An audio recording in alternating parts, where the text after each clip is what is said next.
Hi hello welcome back to my YouTube channel. ಹೊಸ ಕತೆ ನಿಮ್ಮ ಜೊತೆ ಕನ್ನಡತಿ. ಯಾರೆಲ್ಲ ನನ್ನ ಚಾನಲ್ನ ಮೊದಲನೇ ಸಾರಿ ನೋಡ್ತಾ ಇದ್ದೀರಾ ದಯವಿಟ್ಟು ಸಬ್ಸ್ಕ್ರೈಬ್ ಮಾಡಿಕೊಂಡು ನೋಡಿ. ಹಾಗೆ ನನ್ನ ಹಳೆ ವೀಡಿಯೋಸ್ನ ಒಮ್ಮೆ ಹೋಗಿ ನೋಡ್ಕೊಂಡು ಬನ್ನಿ, ನಿಮಗೆ ಇಷ್ಟ ಆದರೂ ಆಗಬಹುದು. ಸುಮಾ ಮತ್ತು ಮಯೂರ್ ಲವ್ ಸ್ಟೋರಿ. ಮಯೂರ್ ಸುಮಾ ಕೈ ಹಿಡಿದು ಬಾ ಡ್ಯಾನ್ಸ್ ಮಾಡು, ಯಾವಾಗಲೂ ಓದುವುದೇ ಒಂದೇ ಅಲ್ಲ ಡ್ಯಾನ್ಸ್ ಕೂಡ ಮಾಡು. ಸುಮಾ ನನಗಿದೆಲ್ಲ ಅಭ್ಯಾಸ ಇಲ್ಲ. ಮಯೂರ್ ನೀವು ಮಾಡಿ, ನಾನು ನೋಡ್ತೀನಿ. ಮಯೂರ್ ಯಾವುದು ಉಡ್ತಾನೆ ಬರಲ್ಲ, ಬಾ ನಾನು ಹೇಳ್ಕೊಡ್ತೀನಿ ಅಂತ ಅವಳ ಎರಡು ಕೈಗಳನ್ನು ಹಿಡಿದು ಡ್ಯಾನ್ಸ್ ಮಾಡೋದನ್ನು ಹೇಳ್ಕೊಡ್ತಿರ್ತಾನೆ.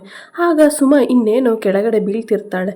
ಅವಳನ್ನು ಮಯೂರ್ ಎರಡೂ ಕೈಗಳಿಂದ ಬಾಚಿ ತಪ್ಕೋತಾನೆ.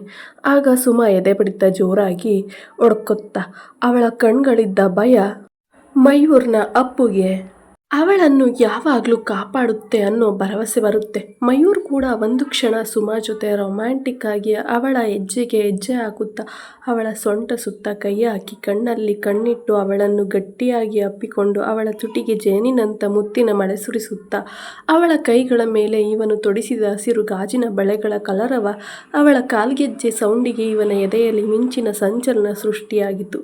ಆಗ ಸುಮಾ ಮಯೂರ್ ಮಯೂರ್ ಅಂತ ಕೂಗ್ತಾಳೆ. ಮಯೂರ್ ಆಗ ಹೇಳು ಸುಮಾ, ಹುಷಾರಾಗಿದ್ದೀಯಾ? ಮಯೂರ್ ನಿನಗೇನು ಆಗಿಲ್ಲ ಅಲ್ವಾ?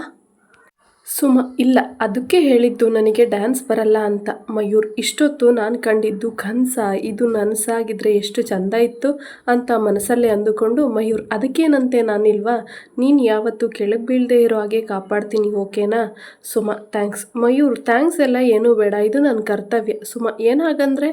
ಮಯೂರ್ ನೀನೇ ಹೇಳ್ದಲ್ಲ ಡ್ಯಾನ್ಸ್ ಬರಲ್ಲ ಅಂತ, ನಾನೇ ಅಲ್ವಾ ಹೇಳ್ಕೊಡ್ತೀನಿ ಅಂತಿದ್ದು, ಅದಕ್ಕೆ ಹಾಗೆ ಹೇಳ್ದೆ ಅಷ್ಟೇ, ಬೇರೆ ಏನೂ ಇಲ್ಲ ಎಂದು ಹೇಳ್ತಾನೆ. ಇತ್ತ ನಯನ ಮದನ್ ಪೇರ್ ಯಾವ ನವ ಜೋಡಿಗಿಂತ ಕಮ್ಮಿ ಅನ್ನೋ ಹಾಗೆ ಡ್ಯಾನ್ಸ್ ಮಾಡ್ತಿರ್ತಾರೆ. ಇಬ್ಬರು ಕಣ್ಣಲ್ಲಿ ಕಣ್ಣಿಟ್ಟು ಒಬ್ಬರ ಕೈನ ಒಬ್ಬರು ಹಿಡ್ಕೊಂಡು. ಮದನ್ಗೆ ನಯನ ಅಂದರೆ ಬಹಳ ಇಷ್ಟ, ಅದಕ್ಕೆ ಅವಳ ಹಿಂದೆ ಮುಂದೆನೇ ಸುತ್ತುತ್ತಾ ಇರ್ತಾನೆ. ಹಾಗೆ ಡ್ಯಾನ್ಸ್ ಮಾಡಬೇಕಾದ್ರೆ ಮಯೂರ್ ಎಲ್ಲರೂ ಒಟ್ಟಿಗೆ ಸ್ಟೆಪ್ ಹಾಕೋಣ ಬನ್ನಿ ಅಂತ ಎಲ್ಲರೂ ಒಟ್ಟಿಗೆ ಡ್ಯಾನ್ಸ್ ಮಾಡ್ತಾ ಮೈಥಿಲಿ ಮಯೂರ್ ಹತ್ತಿರ ಬಂದು ಬೇಕಂತಾನೆ ಮಯೂರ್ ಮೇಲೆ ಬೀಳ್ತಾಳೆ. ಎಲ್ಲರ ಗಮನ ಇವರ ಮೇಲೆ ಹೋಗುತ್ತೆ.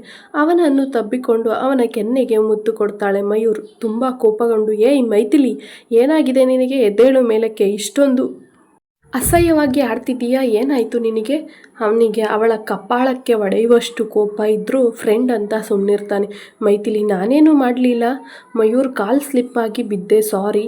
ಮಯೂರ್ ಓಕೆ ಸಾಕು ಗೈಸ್, ನಾಳೆ ಸರ್ ಏನು ಹೇಳ್ತಾರೋ ಕೇಳೋಣ, ಇವಾಗ ಎಲ್ಲರೂ ಮನೆಗೆ ಹೋಗಿ ಬಾಯ್. ಮದನ್ ಬಾರೋ ಎಂದು ಹೊರಗಡೆ ಕರ್ಕೊಂಡು ಹೋಗ್ತಾನೆ. ಮದನ್ ಯಾಕೋ ಇಷ್ಟೊಂದು ಅರ್ಜೆಂಟ್ ಮಾಡ್ತೀಯಾ, ಇನ್ನೂ ಡ್ಯಾನ್ಸ್ ಮಾಡ್ತಾ ಎಂಜಾಯ್ ಮಾಡ್ಬೋದಿತ್ತು.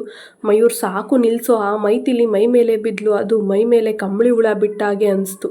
ಅವಳು ಒಂದು ಸ್ವಲ್ಪನಾದರೂ ಥರ ಇದ್ದಾಳೇನೋ? ಆ ಹೆಣ್ಣು ಮಕ್ಕಳಲ್ಲಿ ಇರೋ ನಯ, ವಿನಯ, ಕರುಣೆ, ತಾಳ್ಮೆ ಯಾವುದಾದ್ರೂ ಒಂದಾದರೂ ಇದೆಯಾ? ಬೇಕಂತನೇ ಗಂಡು ಮಕ್ಕಳ ಮೈ ಮೇಲೆ ಬೀಳ್ತಾಳೆ.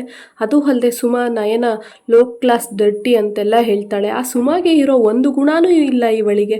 ಅವಳ ಬಗ್ಗೆ ಮಾತಾಡ್ತಾಳೆ. ಸುಮಾ ದೇವತೆ, ಅಷ್ಟು ಸುಂದರವಾಗಿದ್ದರೂ ಇವಳ ಥರ ತೋರಿಸ್ಕೊಂಡು ಓಡಾಡಲ್ಲ, ಆದರೂ ಎಲ್ಲರಿಗೂ ಮರ್ಯಾದೆ ಕೊಡ್ತಾಳೆ. ಅವಳ ಸಂಸ್ಕಾರ ನನ್ನೇ ಬದಲಾಯಿಸಿತು. ಮದನ್ ನನಗೆ ಅರ್ಥ ಆಗುತ್ತೆ ಮಗ, ಸಮಾಧಾನ. ಮೈಥಿಲಿ ಬೆಳೆದು ಬಂದಿರೋ ರೀತಿ ಅದು, ಏನೂ ಮಾಡೋಕ್ಕಾಗಲ್ಲ. ಹಾಗೆ ಸುಮಾ ಒಳ್ಳೆ ಸಂಸ್ಕಾರವಂತ ಮನೆಯಿಂದ ಬಂದವಳೆ. ಈಗ ಅದ್ರ ಬಗ್ಗೆನೇ ಮಾತಾಡ್ತಿದ್ರೆ ನಿನ್ನ ಮೂಡ್ ಕೂಡ ಹಾಳಾಗುತ್ತೆ. ಟ್ರಿಪ್ಗೆ ಹೋಗೋಕ್ಕೆ ಏನೇನು ಪ್ಲ್ಯಾನ್ ಮಾಡೋದು ಹೇಳು? ಮಯೂರ್ ಅದೆಲ್ಲ ಸರಿ ಮಗ, ಸುಮಾ ಬರ್ತಾಳ ಟ್ರಿಪ್ಗೆ? ಕೇಳಬೇಕಾಗಿತ್ತು. ಈ ಹೀಡಿಯಟ್ಟಿಂದ ಅವಳು ಹತ್ರ ಸರಿಯಾಗಿ ಮಾತಾಡೋಕ್ಕೂ ಆಗಿಲ್ಲ.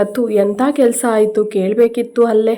ಮದನ್ ಯಾಕೋ ಟೆನ್ಷನ್ ಮಾಡ್ಕೋತೀಯ, ಕಾಲ್ ಮಾಡು. ಮಯೂರ್ ಒಳ್ಳೆ ಐಡಿಯಾ, ಬಟ್ ಮನೆಗೆ ಹೋದ್ಮೇಲೆ ಮಾಡ್ತೀನಿ.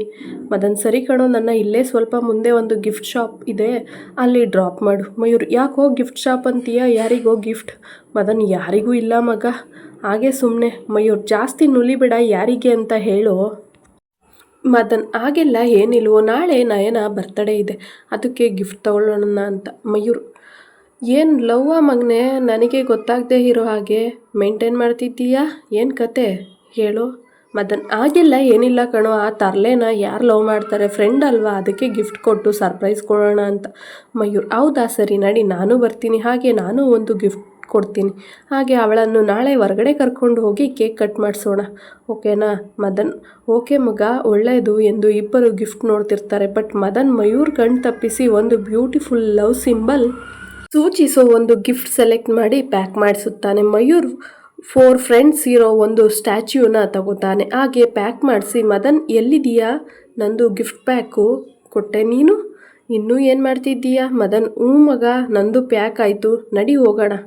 ಮಯೂರ್, ಏನು ಗಿಫ್ಟ್ ತಗೊಂಡೆ? ಮದನ್, ಏನೋ ಒಂದು ಸಿಕ್ತು ಕಣೋ, ಅದನ್ನೇ ಪ್ಯಾಕ್ ಮಾಡಿಸ್ದೆ. ಅದೆಲ್ಲ ಬಿಡು, ನಾಳೆ ಯಾವುದಾದ್ರೂ ಒಳ್ಳೆ ಪ್ಲೇಸಿಗೆ ಹೋಗೋಣ, ಪ್ಲ್ಯಾನ್ ಮಾಡೋ. ಮಯೂರ್, ಪ್ಲ್ಯಾನ್ ಏನೋ ಮಾಡ್ಬೋದು, ಬಟ್ ಸುಮಾ ಕ್ಲಾಸ್ ಬಿಟ್ಟು ಬರ್ತಾಳೋ ಏನು ಮಾಡ್ತಾಳೋ ಗೊತ್ತಿಲ್ವಲ್ಲ. ಮದನ್, ಬರ್ತಾಳೆ.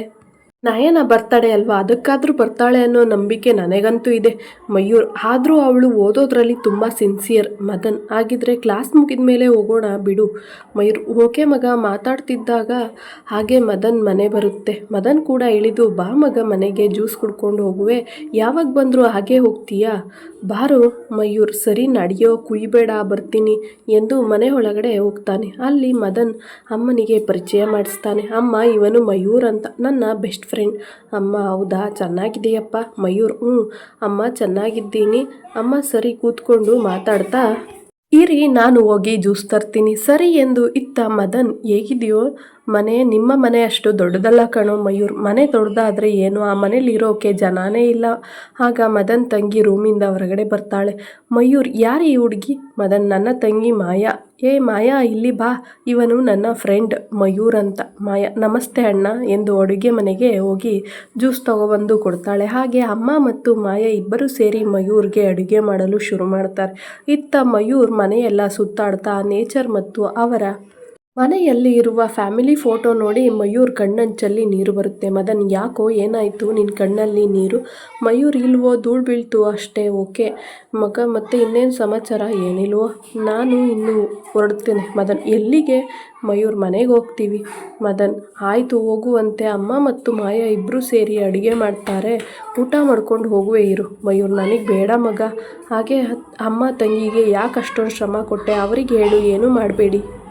ಹಾಗೆ ಇಷ್ಟೊತ್ತು ನನ್ನ ಧ್ವನಿ ಮತ್ತು ಕತೆಗಾಗಿ ನಿಮ್ಮ ಸಮಯವನ್ನು ಮೀಸಲಿಟ್ಟಿದ್ದಕ್ಕೆ ಹೃದಯಪೂರ್ವಕ ಧನ್ಯವಾದಗಳು. ಇಷ್ಟ ಆದರೆ ಲೈಕ್ ಮಾಡಿ, ಕಮೆಂಟ್ ಮಾಡಿ, ಶೇರ್ ಮಾಡಿ. ನಿಮ್ಮ ಒಂದು ಕಮೆಂಟ್ಸ್, ಲೈಕ್ ನಮಗೆ ಸ್ಫೂರ್ತಿ. ಹಾಗೆ ಸಬ್ಸ್ಕ್ರೈಬ್ ಮಾಡಿಕೊಳ್ಳುವುದನ್ನು ಮರೆಯಬೇಡಿ.